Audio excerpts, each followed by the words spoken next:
პუტინი ამოწმებს ტრამპს, მას შემდეგ რაც 3 ტონიანი ბომბი ჩამოაგდო ორიკიუზე, ზაპორიჟიას რეგიონში. კიდევ ერთი დემონსტრაცია იმისა, რომ კრემლი აპირებს უკანა ხაზზე მირებულ დარტყმებს უპასუხოს უკრაინის ტერიტორიაზე სასტიკი ძალით. რუსული წყაროების მიერ ორშაბათს 2026 წლის 13 იულის გავრცელებული კადრებში სავარაუდოდ ჩანს, როგორ ხვდება FAB 3000 ქალაქის ტერიტორიას. ფავდასმა მოხდა რამდენიმე დღეში მას შემდეგ, რაც დონალდ ტრამპი შეხვდა ვოლოდიმირ ზელენსკის, გამოაცხადა უკრაინისთვის პატრიოტის ჩამჭერი რაკეტების წარმოების ლიცენზიის მიცემა და მხარი დაუჭირა მოსკოვის წინააღმდეგ ახალი სანქციების დაწესებას. ვლადიმირ პუტინმა მიიღო ეს შეტყობინება, მაგრამ გადაწყვიტა ზეწოლა გაეზარდა. მაშინ როცა უკრაინა აზოვის ზღვაში რუსულ მარშრუტებს ბლოკავს, უთყამს ნავთობგადამამუშავებელ ქარხნებს და ამძაფრებს საწვავის დეფიციტს, ოკუპირებულ ყირიმში რუსეთი უშვებს მეფს მართვად ბომბებს ქალაქებზე, ტრანსპორტსა და სამოქალაქო ობიექტებზე. სუმი, ოდესა და ზაპორიჟია კვლავაც განიცდიან ამ შეტევის სიმძიმეს.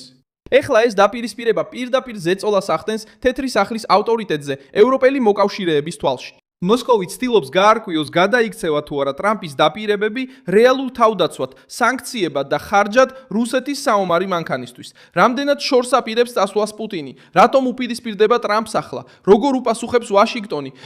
FAB 3000-ის კადრები გაავრცელეს რუსეთთან დაკავშირებულმა არხებმა და ჯერჯერობით არ იძლევა დამოუკიდებელ და სრულ შეფასებას ზუსტი დარტყმის წერტილისა და მიყენებული ზიანის შესახებ. მიუხედავად ამისა, ამ ბომბის ორეხივში გამოყენების შესახებ განცხადებას სამხედრო და პოლიტიკური მნიშვნელობა აქვს. ქალაქი მდებარეობს ზაპორიჟიეს ფრონტის ხაზთან ახლოს და რუსული წინსვლისთვის ბარიერის როლს ასრულებს. მოსკოვი იყენებს პლანირებად ბომბებს ტერიტორიებზე დასარტყმელად იმ თვითმფრინავებიდან, რომლებიც უკრაინული თავდაცვის ნაწილისგან მოშორებით რჩებიან. მიზანია პოზიციების განადგურება, სახმელეთო ჯარებისთვის გზის გახსნა და ფრონტთან ახლოს მცხოვრებ მოსახლეობაში შიშის დათესვა. კრემლი ამავდროულად ამ კადრებს პროპაგანდად აქცევს იმ დროს, როცა მისი გემები, ნავთობგადამამუშავებელი ქარხნები და მომარაგების მარშრუტები ზეწოლის ქვეშაა. რუსეთის შეტევამ სუმი 11 ივლისს 3 მართვად ბომბით დაარტყა. ბოლო მონაცემებით დაღუპულთა რიცხვი 5-მდე გაიზარდა. მათ შორისაა 13 წლის გოგონა, ხოლო დაშავებულთა რაოდენობა 43-ს მიაღწია. 2 ბომბი დაეცა ხალხმრავალ ტერიტორიაზე, გზის და საზოგადოებრივი ტრანსპორტის გაჩერების მახლობლად. მესამე ბომბი ინფრასტრუქტურის ობიექტს მოხვდა. შენობა. ეს არის ასე.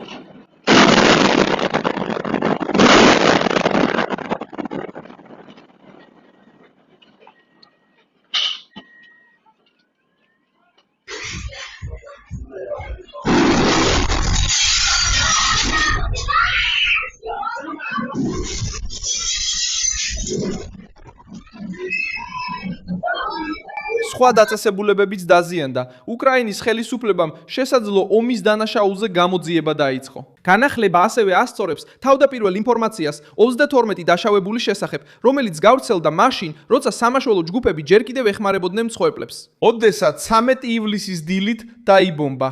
რუსეთმა დაარტყა სატრანსპორტო კომპანიას, დაწვა ავტობუსები და დააზიანა სახლები და სანატორიუმი. 5 ადამიანი დაშავდა, მათ შორის 5 წლის ბავშვი. მადლობა. სატრანსპორტო კომპანიას დაარტყა, დაწვა ავტობუსები და დააზიანა სახლები და სანატორიუმი. 5 ადამიანი დაშავდა, მათ შორის 5 წლის ბავშვი.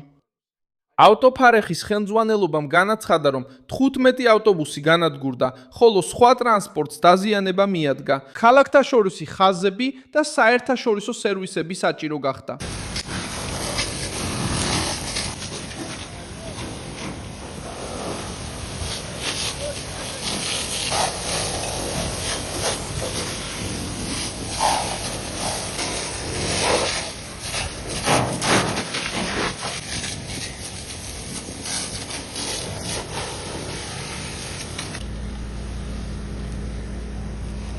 ვლადიმირ ზელენსკიმ განაცხადა, რომ რუსეთი იმარჯვებს ავტობუსებზე, საცხოვრებელ შენობებსა და საავადმყოფოზე. ეს იყო პირდაპირი კრიტიკა იმ ობიექტების მიმართ, რომლებიც დაიბომბა.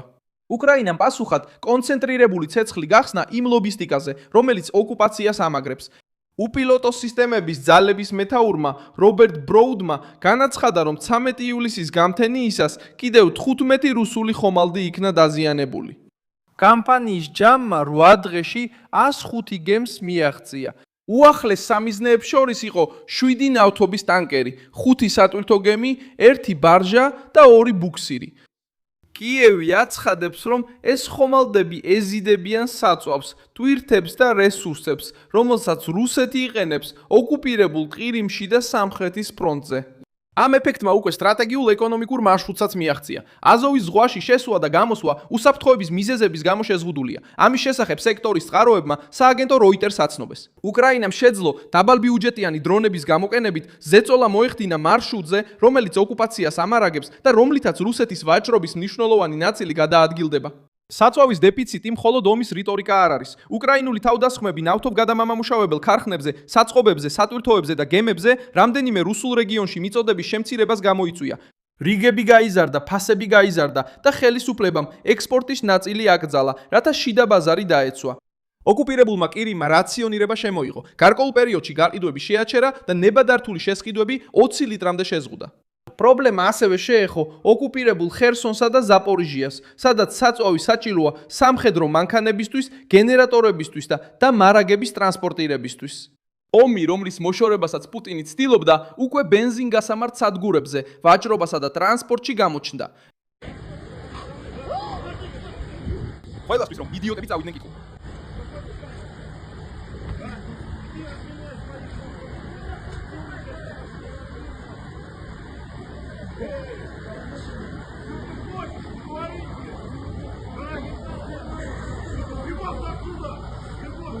მოაჩილე ვანიკა ის გეხვევა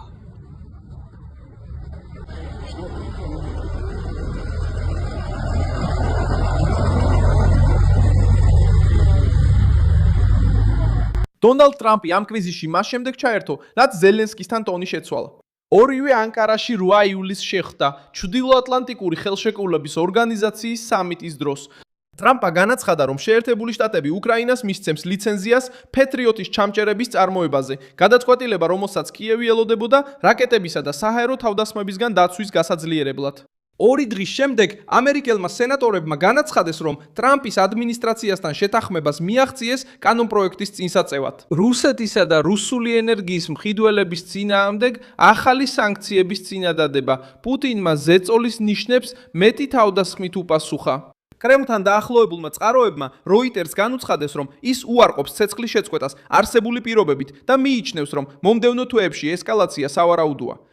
შეერთებული შტატების პრეზიდენტმა კიევს ახალ-ახალი ბერკეტები დაფირდა, ხოლო პუტინი ფიქრობს, რომ მანამდე შეძლებს ხარჯების გაზრდას, სანამ ეს ზომები შედეგს გამოიღებს.